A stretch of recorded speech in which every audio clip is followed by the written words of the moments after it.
जय श्री राम भाइयों। भाइयों, पहला विषय तो ये है, मैंने आपको शाम को भी बताया था, ऑडियो के माध्यम से भी, आलेख के माध्यम से बताता रहता हूँ कि आज हमारे देश के अंदर करीबन 25 लाख के केसेस हो चुके हैं और 50,000 से ऊपर आदमी मर चुके हैं। दिल्ली के अंदर रोज़ 25 से 50 के बीच में आदमी मर रहे हैं।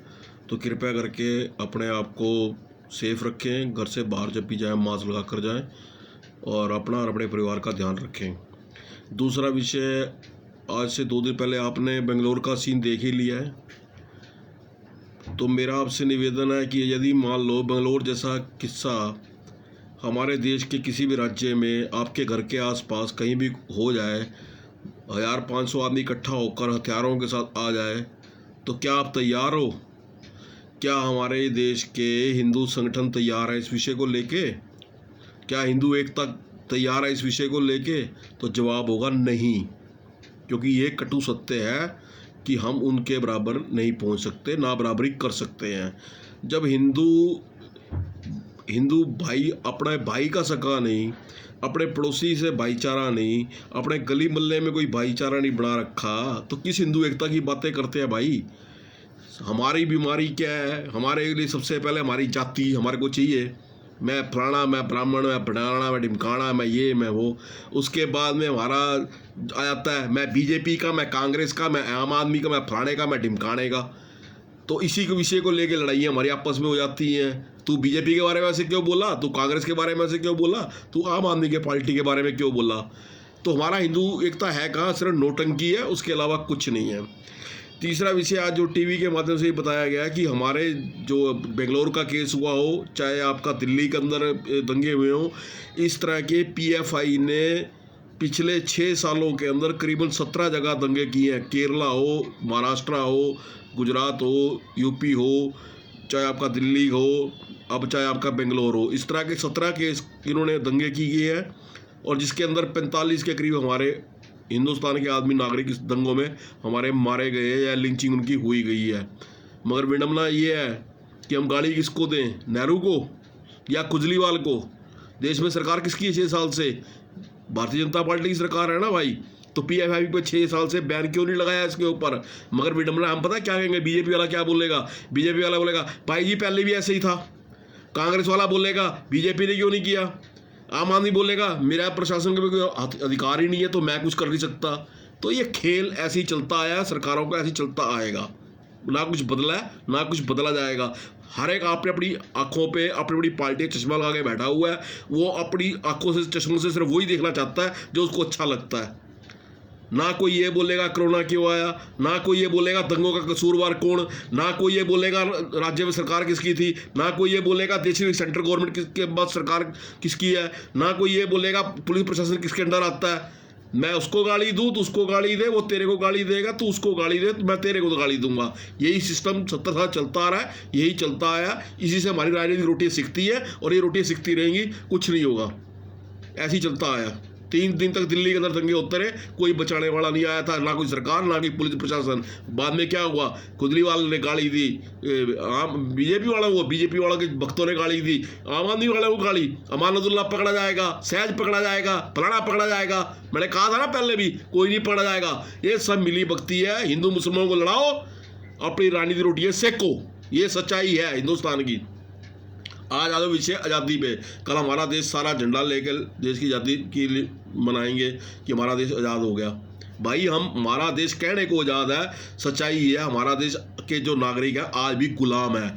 मेरे को आप एक चीज़ बता दो, हमारे देश के अंदर एक ऐसे नेता का नाम बता दो जो गरीब हो, एक ऐसे नेता का नाम बता दो जिसके बच्चे सरकारी स्कूल में पढ़ते हो, एक ऐसे नेता का नाम बता दो जिसके बच्चे सरकारी हॉस्पिटल में ट्रीटमेंट करवाते हो। हमारे देश में अगर कोई सरकारी मुलाजिम 40 साल 35-40 साल नौकरी करता है, नौकरी करने के बाद में उसके लिए कोई पेंशन का प्रावधान नहीं है, बंद कर दिया गया है। किसने किया था? भारतीय जनता पार्टी की अटल बिहारी सरकार ने की। पेंशन सिस्टम बंद।